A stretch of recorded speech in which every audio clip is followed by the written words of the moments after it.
Hello and welcome back to the Cars.co.za YouTube channel. I'm Chiro. I'm delighted to be here again with Mr. Carlfoot Francois. Carlfoot Sways. Yes. There we go. Has anyone ever called you Barefoot Barry? Probably behind my back. I don't know. I hope not. Okay, Carlfoot Sways it is.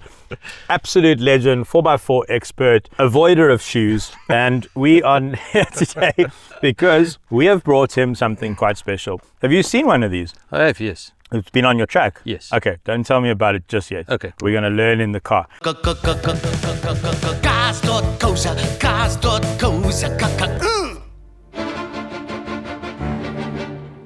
All right, very interesting, hey? We've got 579 kilowatts, 1,164 newton meters. Too much plenty. Sure, we will only need about, what, 20 of those? Hopefully, yeah. Okay, let's go. All right. Ooh. Battery. Ooh. That's more than, way more than, the tank didn't touch there. Did the Prado touch there? Tank 300? 500? I think the 300, the side step touched slightly, the 500 didn't touch. This is good, eh? Yeah. See what I meant? Control. Slow but steady. Sure. I always say a river flow continuously at a constant speed. Sure. Doesn't go fast, slow, fast, slow. So did you notice now also a big advantage because there's no diffs? No issue with turning circle. Yes. How can I help? Oh, now you want to It's talk too bloody to me. late now. Okay, so no accelerator, no nothing. Let's see how it The country you are driving. crawls up here. Yeah, now one needs to get that tiny off the assistance. Okay, what are we doing? Am I just ramping into Yes, the Boma? please. Into the lava? Shortcut. I'm just Okay. going to foot Yes. off, eh? Just let it walk. So it's in low range. I wonder if it has off-road steering. Now, let me hold on. Sure, we'll have off-road steering one day. We've already Why? got on-road steering. No, man. Well, everything, I mean, it's doing everything for me. It might as well steer. Yeah. Eventually, you're just going to come out here and nap in the passenger seat while Oaks train themselves. You just have a training program on the car. You'll just be here for safety and legal reasons. Then you just charge more. They're like, I'm here to make sure nothing happened. That was the easiest thing in the world. Have you ever had a car go up there like that? No. I was so relaxed and undramatic. I didn't even notice we were up there. And later on, when we go to on the other slope where there's definitely more articulation, where there definitely will be more wheel spin. Although here also, but because of because of the 4 electric motors, that's actually like your traction control. It just takes power away from that motor. It's just adjusting torque out. So that grunt that we normally hear through traction control, which is the application of the brakes, that's not there because this is a silent electric motor. Brake, yeah. Yes. Obviously, it has brakes, but it doesn't need them. Yeah. Okay, so Francois, Sways, you prefer Sways? Whatever. Okay. So now we just felt that the G-Wagon bellied a little bit on there, and here. This is where we're going to test ground clearance and articulation. Yes. So I'm going to predict here we're going to get a bit of scraping, which sounds expensive in a car like this. We're not going to damage it, eh? Okay. So if you have a look underneath, basically the whole undercarriage of the vehicle has got one massive protection plate for the battery. Oh, okay. So it's like a proper plate. It does make it a little bit lower. Obviously, we always like to avoid those moans and groans. Yeah. So we'll try our level best, but we're going to take exactly the same line again, just to compare apples with apples. Are you nervous? No. Not. I am. Okay, little bit left. That's it. Keep it like that now. Keep it exactly like that. Just like that. I haven't touched the pedal yet. Keep the wheels a little bit left. I gave it a little bit of brake there. Wheels a little bit left. Steering left. That's it. Keep it like that. So there's definitely a little bit of loss in traction. It's pushing against my brake. So there we touch a little bit. Okay, and straight wheels now. Straight wheels. Yes, I'm fine. glad there's a protector. Okay, and a little bit towards me again. Glad there's a protector plate there. Okay, and straight wheels. That's it. You keep it slow. It's actually quite nice because you just have to modulate the brake. Yes. So if I want to stop, you can still do that. Yeah, and then a little bit of brake. Now we're going. Then no brake. Now we, It's maybe a bit fast, even in slow mode. Is it? Well, if I take my foot off now, this is slow mode. Ah, it's not bad. But again, as you say, you can manually override with a foot brake. Am I going here next, eh? Yeah. What did you think? A little bit of a scrape there. Yeah, but definitely what's happening here, we have less wheel travel compared to the tank. Is it? Yes. Less wheel travel. Less wheel travel. So the wheels were definitely experiencing more slippage because of less wheel travel, less weight on the wheel. Yes, different type of tire, but still, you could actually see that the wheel travel is less. Wow. I was about to ask, would a lacquer tire with big knobbly tread, would it have performed a little better there, or is that for mud and sand? Well, the thing is, if the tire doesn't have any weight on it from the vehicle, true. then it doesn't matter what tire you've got on. So actually the fact we are on roads in that particular situation didn't make a difference. Didn't really it was make a actually the parameters of the vehicle. The suspension travel that we get out of the car. But the good news is, because of the driveline system, Doesn't really just look how matter. smooth and quiet. And Yeah, because I mean, still you've miss the roar of an engine, but yeah. Well, it's got G roar. sorry. So essentially, there you're never going to be in a problem, because even if just two wheels have traction, you've still got two motors, Yes. which is 300 Newton meters per motor on the ground. Provided those wheels can act, those tires can Yeah. get gripped, then you're fine. Okay. Okay. So here we go. All right, a little bit left. Just get the bottom wheel in the rut. That's it, and straight now. So we are at 27. I hate the side slope. Yeah, it's not my favorite. Mm. I once did it in a Daihatsu Terios at like 30 degrees. 29. That's all. Yeah. 29, yeah? 31. Oh wow. Yeah. That's a very good thing. Mm. No, it's still 26. You're sliding a little bit though. Probably those road tires, eh? Mm-hmm.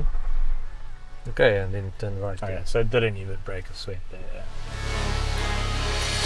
Okay. Okay, what are we doing? So we need for the Oh yes.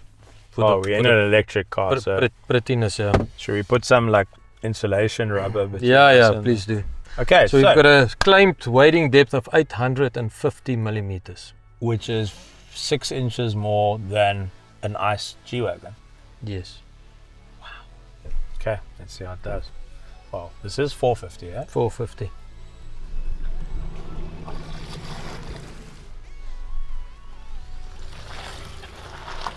God, I remember the first time. It's underwater. That's very. Why did you do Got a that? shock. Oh, you shocked me. Yeah. 'Cause the car didn't shock me. You wet the electrics in the car. Jumpy. Sorry, man.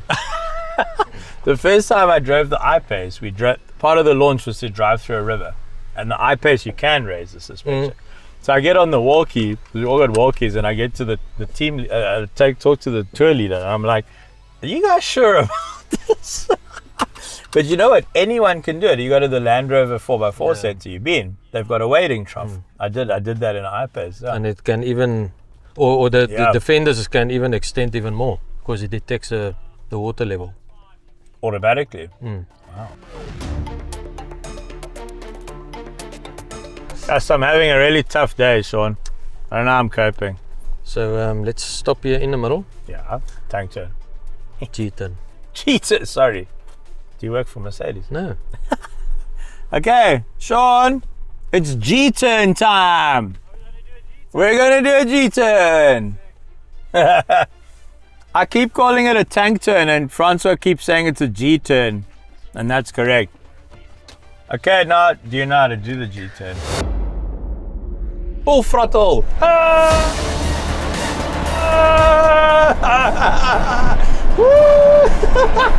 This is a very expensive funfair ride.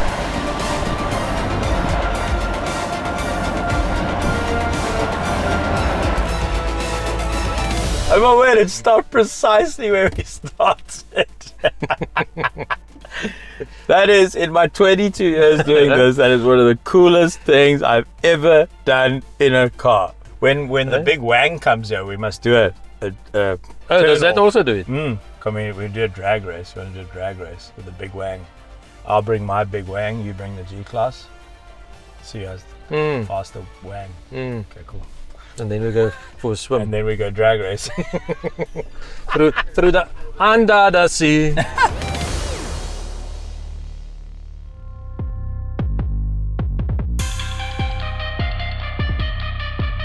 Can I be honest with you? Sorry.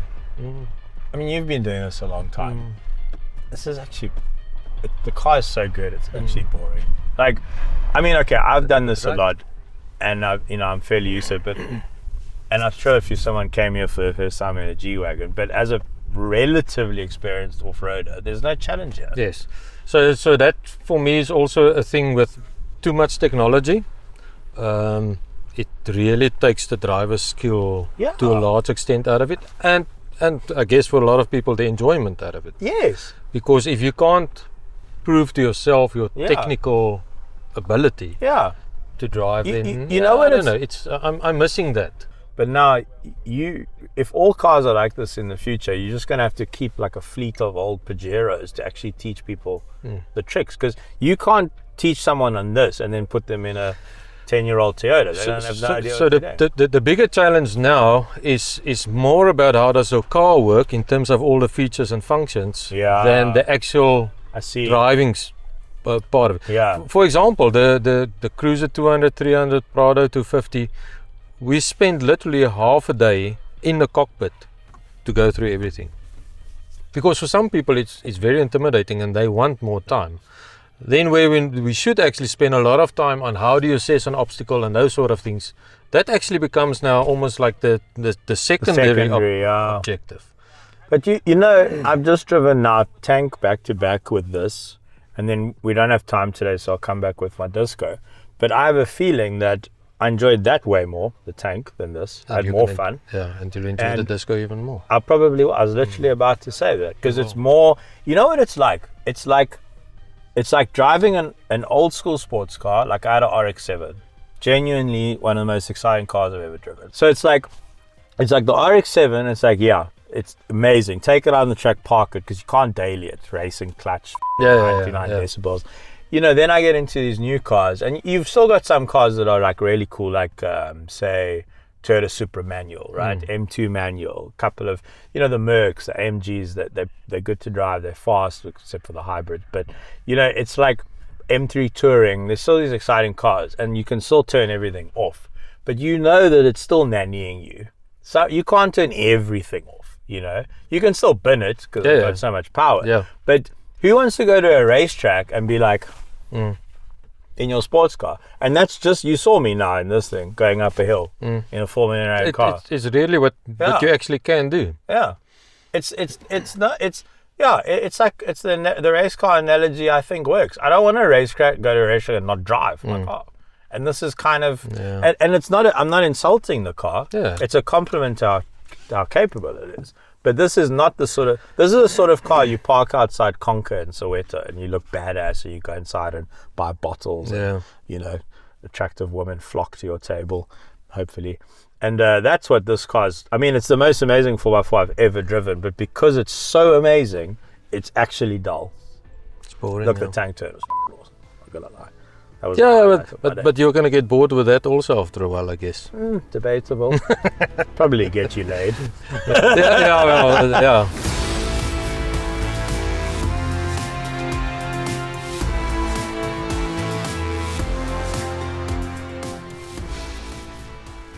Welcome to the Cars.co.za office. Right, got something cool to show you. When you unlock the G-Wagon, the electric one, some cool things happen. Paddle lamp out the bottom there, and then you get this ominous Star Wars TIE Fighter X-Wing sound. Sounds like you're driving a spaceship. So the car has external speakers in the chassis which play this sound, which is mandated by law so that you don't reverse into people. But how cool is that? Never heard a car do that. Actually no, the Audi e-tron does that. Man, that's so cool. Okay, then I got another thing to show you. Unlike, say, the BMW iX, where they don't want you in the bonnet because you might, I don't know, spill your coffee on something that has 1,000,000 volts, you can open the bonnet here Now the iX had that solution. Do you remember in that video where the BMW badge popped off so you could put windscreen wiper fluid, which I feel was a bit unnecessary and it's probably going to break. However, the G-Wagon, they're like, oh, we've got a solution. Why don't you just open the bonnet, cover all the expensive stuff with this, and then you can put your fluids in and you can jump the car because it still has a 12-volt system. So that's pretty cool.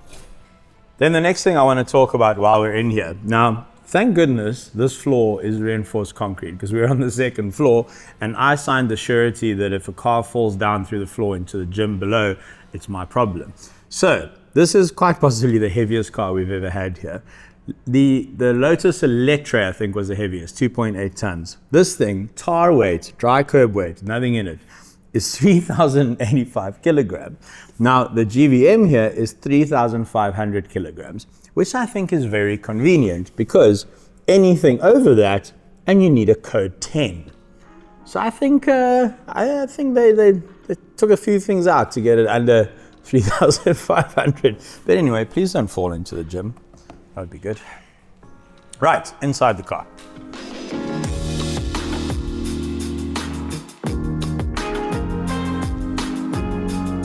Guys, I know this thing costs 4.6 million, but you can get into a G450D for 3.6.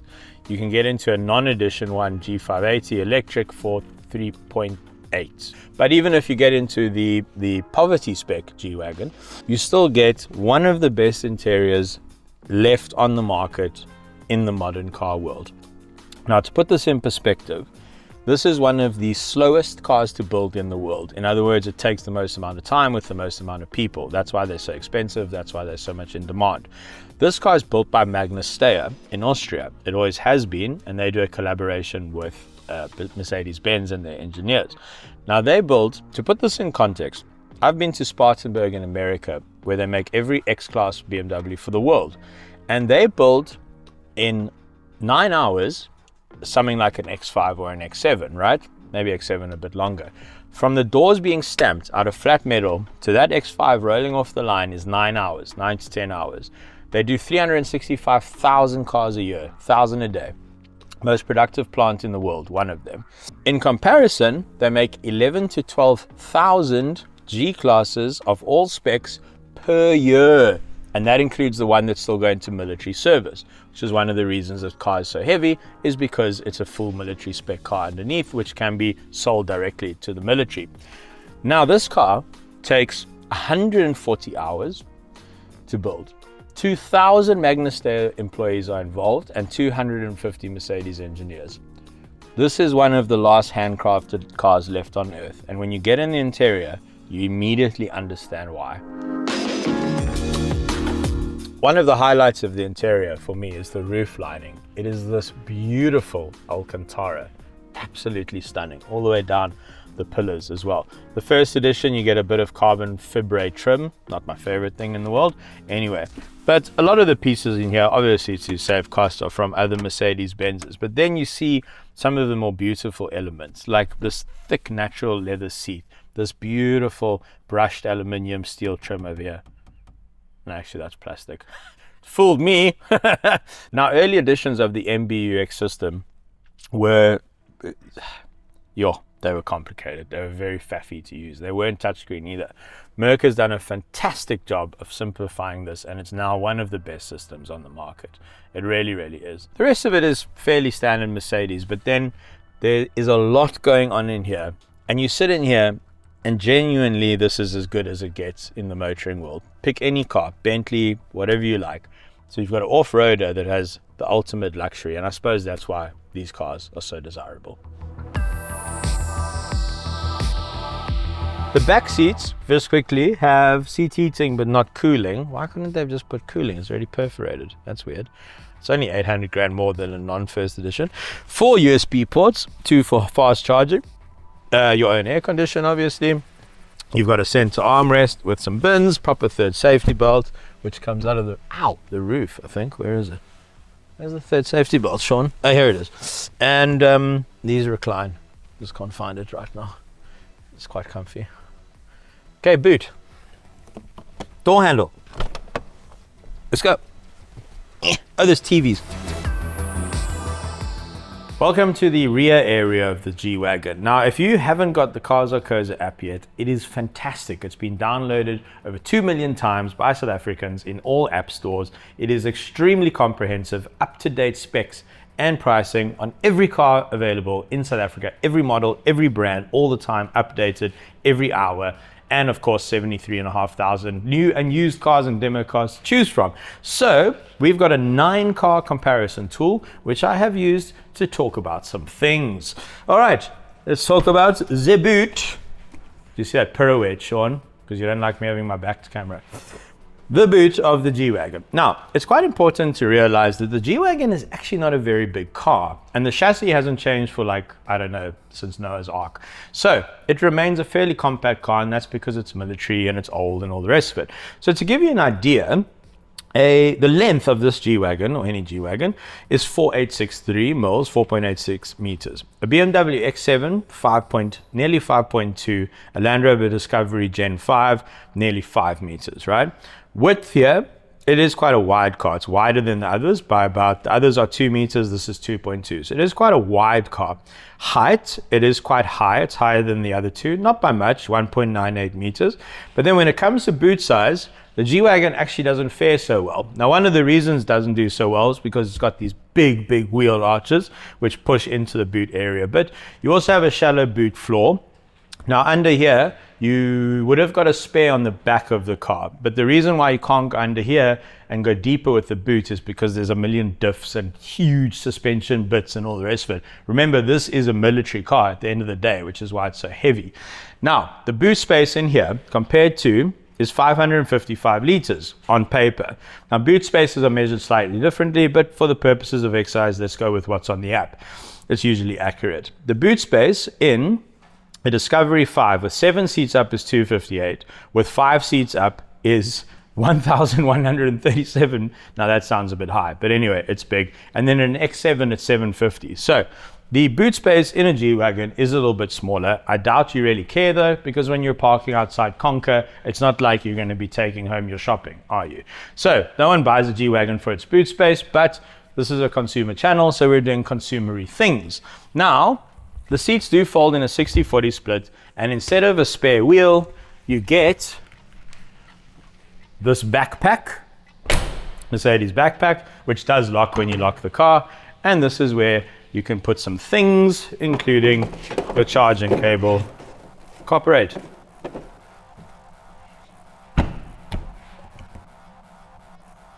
It's pretty cool.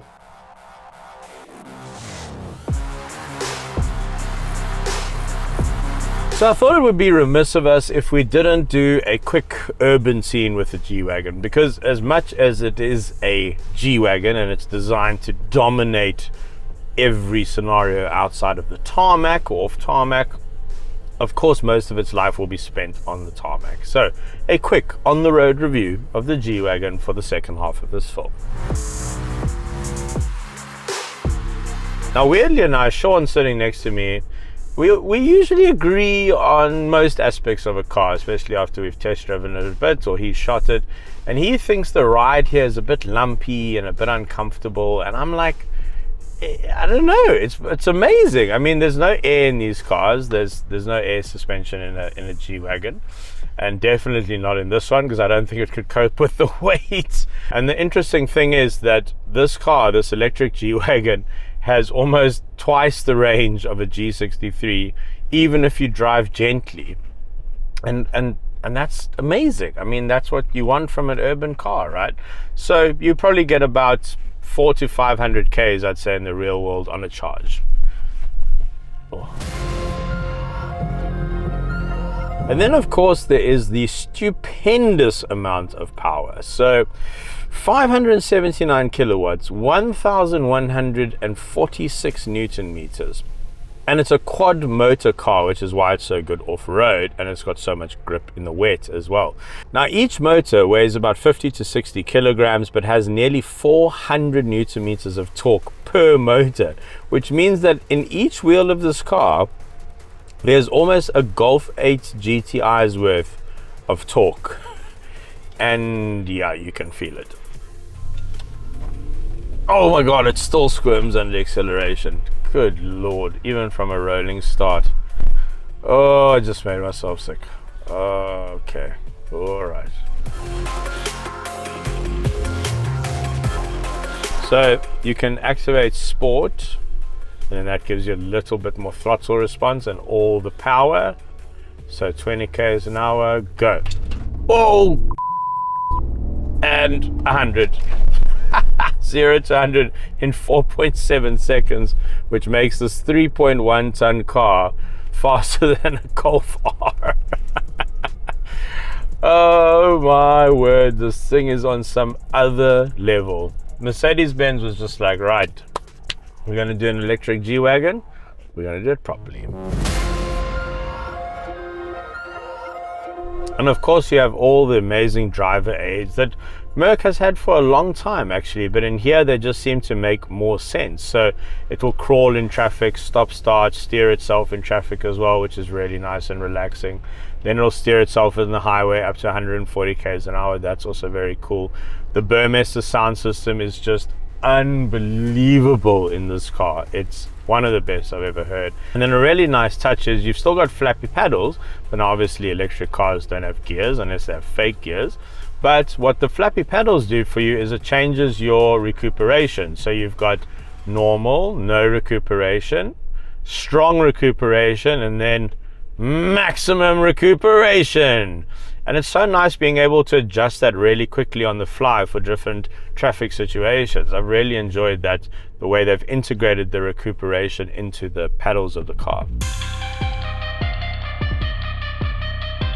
I really can confirm after driving this car for about a week now that it is one of the best cars I've ever driven. Electric, petrol, you name it.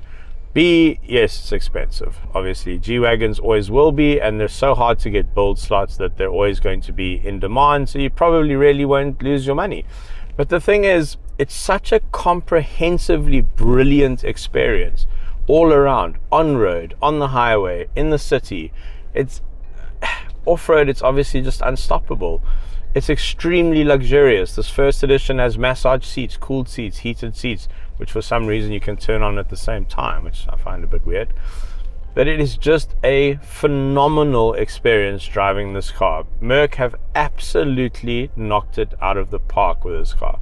In my opinion, right now, can't wait to drive the big Wang from China, but right now, there's nothing to touch this. Nothing on the market.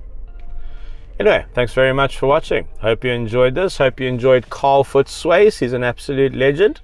And if you do like this G-Wagon, let us know in the comments. If you don't like it, let us know in the comments.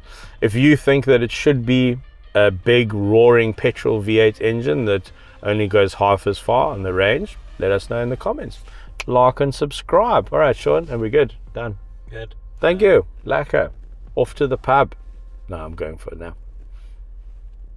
Hello, I have been asked by head office to introduce you to Cars.co.za login, your personalized car buying companion. That's what it says here on my cheat sheet. Now, there are actually so many benefits to using the login feature on our app and on our website, mobile and desktop, that there's a long list here which I can't remember. So I'm going to tell you all about it. The thing is, the system is quite smart. So the more you use it, the more we learn what sort of cars you're looking for, and we can make better, more tailored suggestions for you. There's also very important save and sync across devices. So if you've got some cars on your wish list, or if you've searched, or if you've put through a lead to a dealer, then you will be able to see all of those, won't get lost or refreshed, whether you're on mobile, desktop, or our app. So it's a cross-device seamless experience. That's what it says here. We can also make tailored recommendations to you over time as well. We're also going to expand the offering all the time. We're working hard on it to integrate things like cars alerts and that sort of thing. So that's all coming as well. And then because we've integrated WhatsApp into the whole process, by using the login, it verifies you on WhatsApp, and that makes that whole experience better for you as well. So for instance, if you put an inquiry through on a car, we'll send you a WhatsApp, and that will help you deal with that a little bit easier and contact the dealer a little bit easier as well. So go and check it out. Cars.co.za's new user login, your personalized car buying companion. Now you can stop messaging me on social media. Let's find what moves you. Cars.co.za.